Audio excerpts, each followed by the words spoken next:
Hello and welcome to Economy and Markets TV, where we have conversations with a purpose. I'm your host, Dave Okenquist, Senior Research Analyst here at Dent. Joining me to take you around the world of economic and financial news and covering each topic in 2 minutes or less, unless I change my mind, is the editor of Boom and Bust, Mr. Rodney Johnson. Rodney, how are you? I'm well, Dave. How are you? I'm great. Great to connect with you as we do each and every week. Rodney, we had news this morning, which is the U.S. jobs report, usually the first Friday of every month, where everyone is on their toes, seeing if it's going to be good, is it going to be bad? And this one was kind of both. We got the U.S. economy added 130,000 jobs in August, but missing expectations of 160, which, I mean, that's not a really high bar to hit, but it's still missed. But there was some good stuff on there. I'm looking under the hood. The participation rate rose 0.2% to 63.2. Even better than that, wages rose almost 0.5% to 3.2% growth year over year. Rodney, what did you make of this report? I thought it was decent. The 130,000 jobs created, you're looking at an economy that doesn't have a lot of slack in terms of workers. And so you looked at the participation rate up a couple of tenths, which is a big move in 1 month. And you look at the wages going higher, which is an indication that, of course, it's a tight labor market. People are having to pay more. That's what we've wanted for a long time. And so I don't give much weight to the job creation number in 1 month or a miss of 30 or 40,000 in an economy of 155 million working people. And so I thought it was decent. I don't know why people are expecting a high number like we had before when we had more plentiful number of people looking for work. But of course, it gives the Fed cover. Now the Fed can lower rates in 10 days or whatever there in the 17th, 18th of September and tell everybody, look, we're responding to a little bit of weakness or uncertainty in the numbers, including jobs. And so I think it just cements the fact that they will lower rates in 10 days or so, and it makes the equity markets happy. Now, the Fed knows that. Everything you just said, the Fed knows that. They know that we're in a tight labor market. So this just gives them, it's just another talking point to do it. I think it really is cover. I mean, it is the clearest situation of the Feds looking at this and saying, look, our real problem is that other countries have really low interest rates and it's making the dollar really strong. This is a problem for us because our exports are suffering. So we need to lower rates so that we're not so far out of whack with other people around the world, but we have to justify it. And we can't say that we're doing this for currency because that makes us a currency manipulator. And that's a really big problem, which is what we just tagged the Chinese with. Right. And so I think it's the Fed working on currency without having to say is working on currency. So just one more thing back to jobs for a second. The average monthly additions are about 129,000. That's down. I'm looking at a chart here, down from last year of 183,000, which were hovered around there. But back to 2014, we were 240,000 a month. Of course, that was in a recovery. And as you said, we've hired almost. We hired all the people. What do you want to do now, right? Are you mad because they're at work? Go fire them so you can rehire them again? That's kind of silly. So. Well, I'm running long here. I'm just going to bell myself, but just keep going. I don't know if you heard that, but well, what are we looking at? I guess my question is, what are we looking at next year? Is it 100,000 and the year after that 80,000? I mean, where does this it's going to go on for a couple more years? You're going to end up with the churn numbers, right? And you're going to end up with the modest growth rate of the economy overall. We're adding more people to the workforce every month because we're adding millennials, but we're also losing some with the baby boomers. This is something that Harry and I have been writing about, and Harry ahead of me, for more than 20 stupid years, where we're looking at a situation where the labor force isn't growing dramatically anymore because so many boomers are dropping out. And that's exactly where we are today and where we will be for years to come. And so don't expect labor force growth in big numbers anytime soon, unless we have some weird shakeout where suddenly we fire a bunch of people and they're sitting on the sidelines and we have to rehire them. In normal times like this, I think exactly what you say. We're looking at lower numbers of jobs growth just because there aren't people to hire. Yeah, absolutely. Ronnie, the Institute of Supply Management released their manufacturing index, which showed contraction at 49.1. Now, this is a diffusion index where above 50 indicates expansion, below 50 is contraction. So not good, especially even in light of the trade war, which you're hoping that you can bring back some more manufacturing in the United States. Again, looking under the hood here, new orders were at 47.2, export orders 43.3, and prices paid 46. So definitely a slumping indicator here, right? It is, and this is the worrisome thing of this week. When you have the manufacturing numbers slowing down, shows you that companies really aren't getting involved right now, pulling in their horns. They don't see the growth out there. And you talked about bringing manufacturing back. Well, that would be for domestic buying. A lot of our manufacturing we do for export orders. And so, as you noted, the export number in that index was down to 43, a long way from that middle ground of 50. And so, what we're seeing is trade war have a bigger effect, which you would expect because it's going on longer. But you're also seeing people recognize that globally, things are kind of slowing down. I mean, part of this, the Atlanta Fed's GDP Now estimate for third quarter fell to 1.5%. And so, we're really looking at a general slowdown. Now, don't get from here to, oh, the Fed needs to lower rates so that we make everything go happy again. Mm-hmm. This 1.5% to 2.5% growth is where we've been for 10 stupid years. And so this is kind of the normal that we've been in for, like I said, a decade. And so I don't see this as a reason for the Fed to lower rates, but I do see it as kind of caution for the economy in general, that we are coming down from that pop we got from tax reform. Excellent. That's all I had on that one. Last week, Rodney, we talked about Brexit news, and you were quite confident that that they may actually leave on Halloween, October 31st. I was so hoping that was going to happen. Yeah. And a bit of a turn. And I have to say, I'll just admit, I don't really understand UK politics. I don't quite get how Parliament works. And I read these news stories. I'm like, the vote did this and there. But I guess the main takeaway is here. It looks like the hard Brexit and Halloween is off. They've extended again. I believe it was January 31st, 2020. And now I think Boris Johnson wants an election and they won't give it to him. So maybe he's not going to be prime minister in a week. With the Brits, I mean, they're so much fun, right? Because they yell and scream at each other on the floor of Parliament, which I find hilarious. Yeah. But it's kind of a timing thing. Boris Johnson, of course, is Tory. And so he said, well, I'm not going to reconvene Parliament. I'm going to postpone it until October 15. And then there really isn't a lot of time to get a deal done before the October 31 Brexit deadline, right? Which implied a hard Brexit.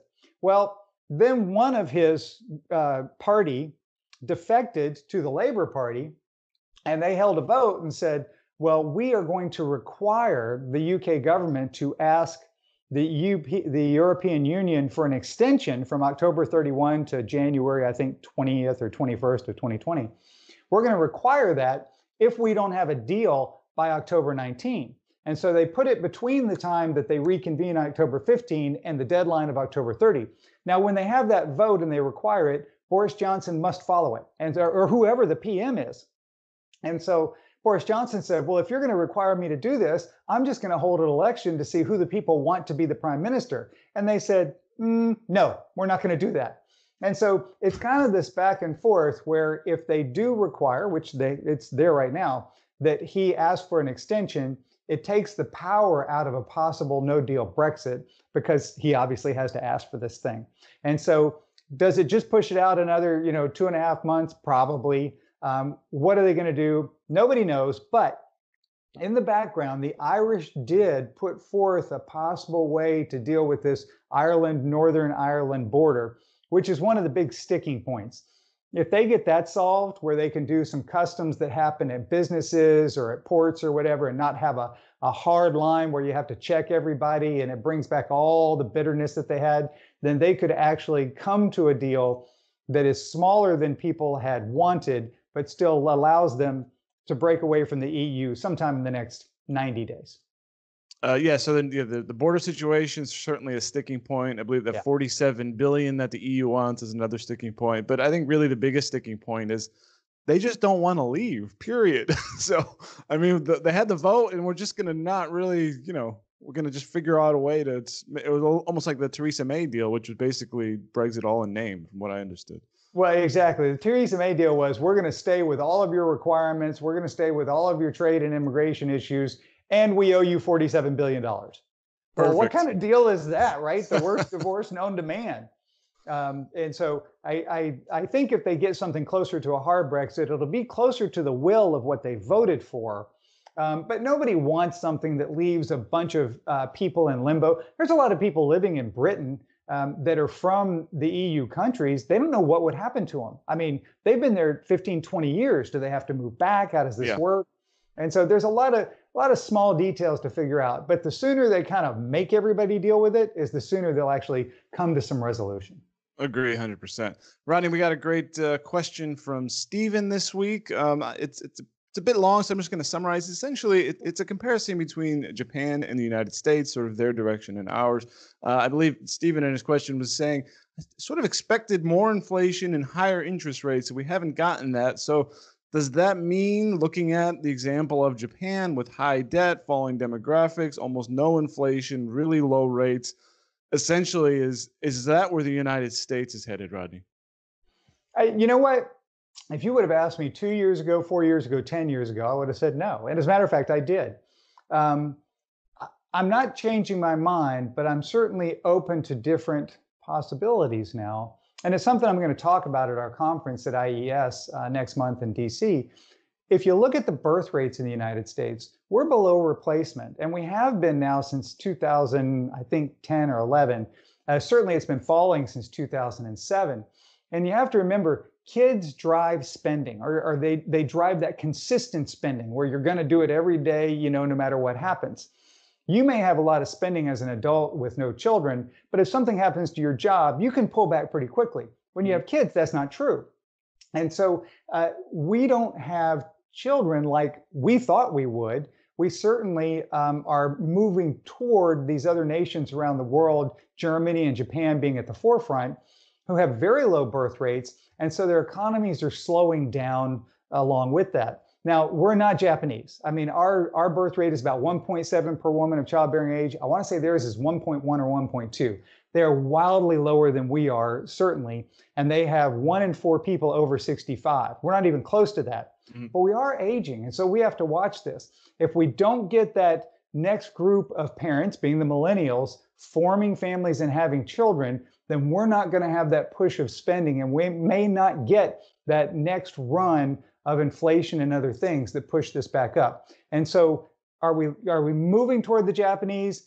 Maybe, but in a very small step, right? Just that direction, because we don't see that swing back to births like we expected by this time. Excellent, Rodney. I could not have said that better myself. No, but truly, yeah. I mean, it is something to look not to look forward to, something to be worried about. Absolutely. And it's a very real world thing kind of staring at us. And could we be heading in that direction? Yeah. I mean, without that pickup, that certainly could be our future. Now, I mean, it's not like we're all, as you say, it's not like we're all going to die, but no. It just means it's going to be a different kind of life, different kind of economy, right? Well, it's shifting. It's shifting how the economy works, because the economy is focused and based on a growing population. It's based on having a lot of children.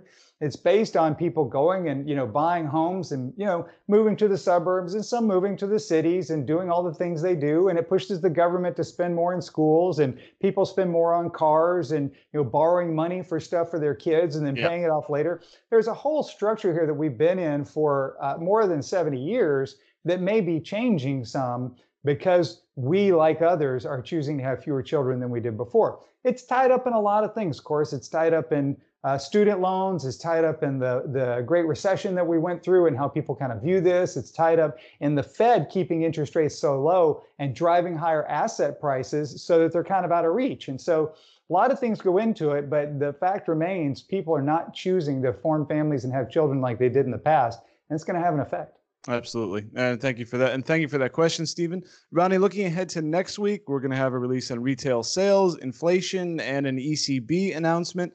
Anything else you have your eye on? Not really. It's kind of a boring week in the middle of September. You know, we're getting to the political debates. You know, we're going to have that. And so that could have some fireworks to it. The long 7-hour, you know, just slugfest. You watched all that? Climate change the other day on CNN. It didn't draw a lot of viewers. Did you watch this? No, I'm assuming you saw all 7 hours. Oh, I saw a summary. I did not watch all 7 hours, but we'll get the debate next week. The big thing is going to be the ECB and what they say, because as I mentioned, I mean, the Fed is looking at what other people are doing. The biggest exchange rate that matters is with the European Union, is with the Eurozone. And so if they are more dovish, if they end up restarting their bond buying program, if they move rates from -40 to -50 or something, it's going to cause the value of the euro to drop. And that's going to be something the Fed just can't stand with. And so that's where you start looking at everybody kind of racing to the bottom on currency, and it just creates its own set of problems. Absolutely. We'll have all of our eyes on that for next week. That's all the time we have for this week. If you have a question like Stephen or a comment, send those to tv@economyandmarkets.com. For Rodney Johnson, I'm Dave Okenquist, and this has been Economy and Markets TV.